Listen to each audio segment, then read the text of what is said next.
If you're looking for a dessert that makes it look like your cooking ability is much more advanced than it actually is, this classic apple tart tatin is the perfect recipe for you. Apple tart tatin was created on accident by the Tatin sisters in the 19th century, which means anytime you're creating your own recipe and it doesn't quite go to plan, you can always just say you're developing a future classic. So the first task is to peel the apples. With the apples, we're going to peel them into the bowl just to keep our workspace nice and tidy.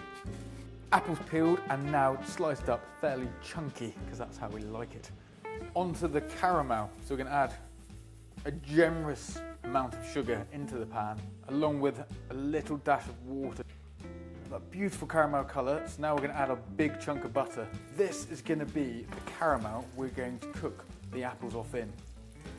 Our apples are now slowly cooking in that beautiful caramel.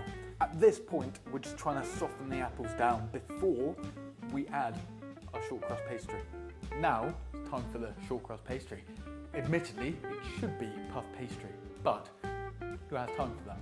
And due to the storms in Cornwall, a lot of the shops close to us were shut, so this is my excuse. However, it's still going to be delicious, and sometimes you just have to use what you've got. Shortcrust pastry includes 400 grams of plain flour, 200 grams of salted butter. We're now mixing the flour and butter together before adding the water to bind it all together to turn it into the shortcrust pastry dough. So one real quick tip on your shortcrust pastry: once you add your water into the mixture of flour and butter, the second it combines together, just stop. Because if you overwork it, what's going to happen is that shortcrust pastry won't become short and crumbly, which is what you want.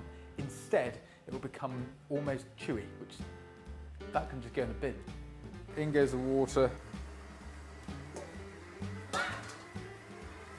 Quick little mix to combine it together. Okay, so that is exactly where it needs to be. Everything now has combined together. I'm just going to finish off shaping it with my hands into a ball, and then we'll put that into the fridge for about half an hour. After that, we'll bring it out, let it almost relax a little bit for maybe 5–10 minutes. Then we can start wrapping that around the tart tatin. It's now time for the really exciting part. We're just about to place our shortcrust pastry, which should be puff pastry, on top of our unbelievably stunning caramelised apples. After that, we'll then place it into the oven at 190 until the top is nice and golden brown and cooked. And then we'll pull it out and thoroughly enjoy it. That is if everything goes to plan. Now, place our shortcrust pastry on top. And you just want to fold it in around the apple. I'm so excited about this. So excited. Into the oven it goes at 190 for maybe around 20 minutes. Not gonna lie, I'm bricking it slightly because even though I've been chefing for 10 years, this may be the first time I've ever done an apple tart tatin. So there's a surprise for you. So we're gonna pull it out of the oven, and then very quickly, using the plate, we're gonna try and flip it over, hopefully in one smooth motion with no problems. Oh my God, yes. Okay, so that's beautifully golden brown.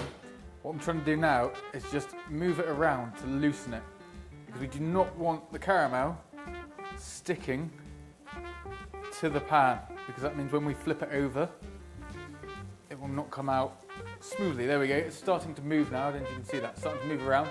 So really quickly, put the pan on top and then turn it upside down, and that didn't go so well, but for a first attempt at apple tart tatin, I'm still happy with it. It's rustic, it's fine. I had fun in the process, and that's the main thing about cooking. Yes, I am trying to blag this horrifically. Anyway, if you enjoyed the video and you want to stick around to eventually watch me absolutely nail this dish, then please like and subscribe. If you're interested in some kitchen knives, which is definitely what I specialise in, head to perusa.com and you can see our work there. Anyway, have a great week.